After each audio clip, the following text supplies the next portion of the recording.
the new Miss Universe is...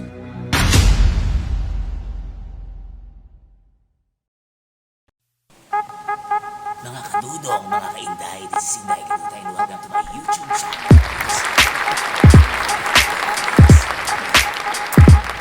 First of all, what's up with the crazy Puerto Rican fans? They are the best fans ever. On my way back yesterday from the restaurant, they had a huge flag of the Puerto Rican flag in the Walk of Fame, which is my favorite part of the day, that hallway that we have to go to our rooms. And it's amazing. Of course, we are in Florida. A lot of Puerto Ricans are living here. There's a huge community. So it actually feels like I'm home. And they're amazing. I mean, they're loud. They are very loud. They're loud and crazy. Yes, we are loud, but I think it's just how we express the love and passion that we have for beauty queens and beauty pageants, and more than that, for the people that represent our country. It makes us really shine. We're a tiny island, but we're proud of who we are. In some countries, sport is like the national pastime. That's But in true. the Philippines, some might say that pageantry is the pastime. That's true. You know what? In the Philippines, we have pageants all over the places.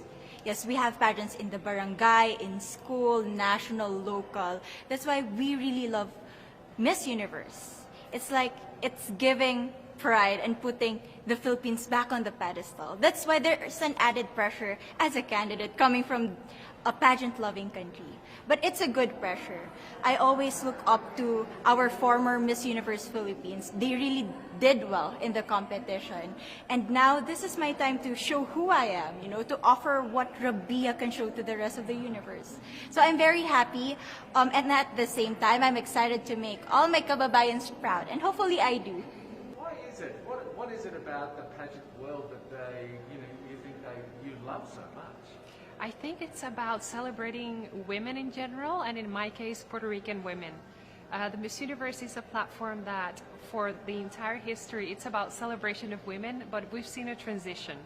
It was before about how beautifully physically a woman was, and now there's a lot more opportunity to consider the integrity of a woman as a whole, human being.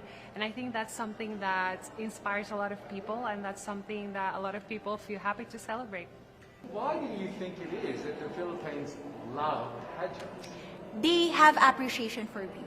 We do love pageant because we used to think that we wanted to be included in the world, I have to be honest, in the Philippines, my skin color used to be not the standard of beauty. I was obsessed whitening my skin because these are the kinds of beauty queen we see on the mainstream. But things were different now. That's why I'm very proud to be a morena. In the Philippines, we call it morena. It's brown skin girl. And to be able to represent, my color, my identity as a true Filipina. Was that something that you responded to? Obviously you're beautiful, but that idea that there's so much more to a woman and you can make so much more of an impact in the world with your beauty in lots of different ways to help people. Yeah, definitely. I think when we talk about beauty, I actually see beauty as a privilege that we don't often talk about. Because when we talk about beauty, if you meet the standard of what's to be beautiful, you often get a lot of trust, you often get a lot of acknowledgement, better treatment sometimes. And I think we need to be very aware of that and learn and think, how am I going to use that to precisely give a good message and to inspire people to see more than just physics. And I think it's a challenging part because with beauty standards, there's always this experience of maybe intimidation from other people. So it's always a challenge of thinking, me as a queen, how am I going to make it so that people feel comfortable enough to want to get to know me, to want to get to know my story, and to want to get to do their own path as well in whatever it is that they feel passionate for. Tell me about your journey to being crowned Miss Philippines. In a world that, in a country I should say, that loves pageants. That must have been a very intense process. Tell me about your journey to being Miss Philippines. Well, my journey was crazy. You know what? I started to be a dark horse. Nobody noticed me. Nobody knows I was in the competition up until the preliminary and the coronation night. And when I won, I received different comments. Of course, there were people who didn't expect me to do well, who think that I cheated. That's why I need to redeem myself in Miss Universe. I really need to do well in this competition. And the thing is, I love pressure. I love criticism. I get better every day with that. You tell me I cannot do that, I turn to you and I'm going to say that, no, I can do it for myself. Good for you. How then do you adjust when you're dealing with people, in the regular world? How do you adjust your approach to sort of gain confidence, trust, get their support? What do you do? I think it's about keeping in mind that even though you're carrying a title and there is a responsibility with it, there is a huge need to connect with people. And to connect with people, you need to be real. You need to be aware of the struggles of your community. You need to know what are their needs. And if you have that on your bag, then you for sure will be able to connect with anyone.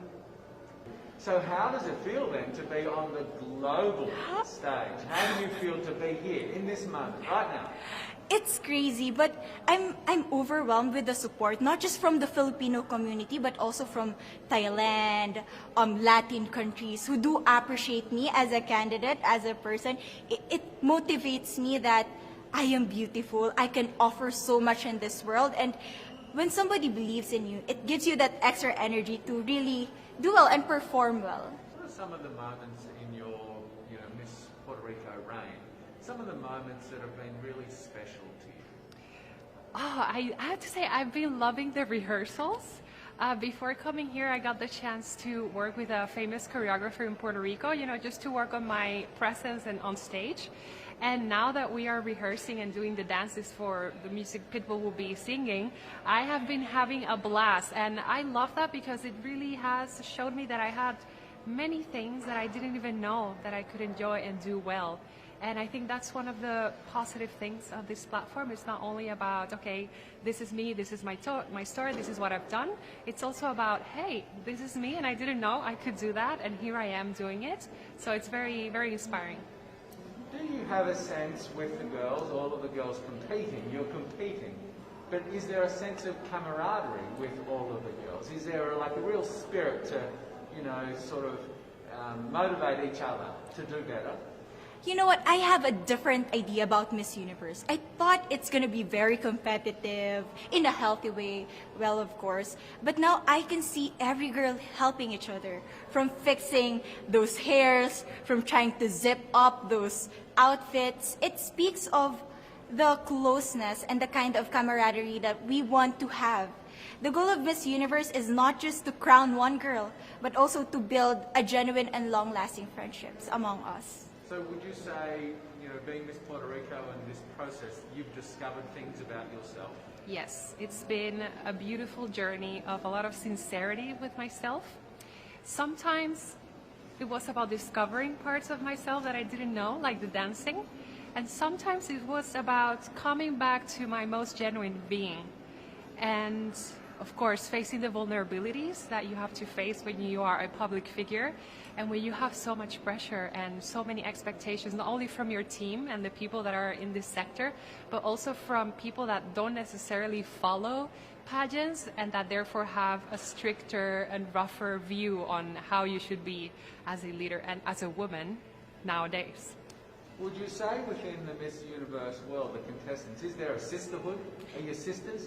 There is sisterhood. I can say I was able to talk to different representatives from different backgrounds, different cultures. And despite our differences, there's so much to be highlighted in what binds us together. And that is because we want to empower women. We want to have our advocacies. We want to speak for the things that we love. And that's a celebration of women and the beauty that we have.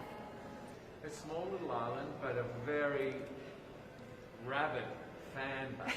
Do you feel the pressure of Puerto Rico behind you and, I feel a lot of confidence and strength. and it has always been like that since they appointed me Miss Universe Puerto Rico. We've had such a beautiful legacy in the pageantry industry, and last 2 years we made it big with Kiara Lee's going to the top 5, and Madison last year going to first runner-up.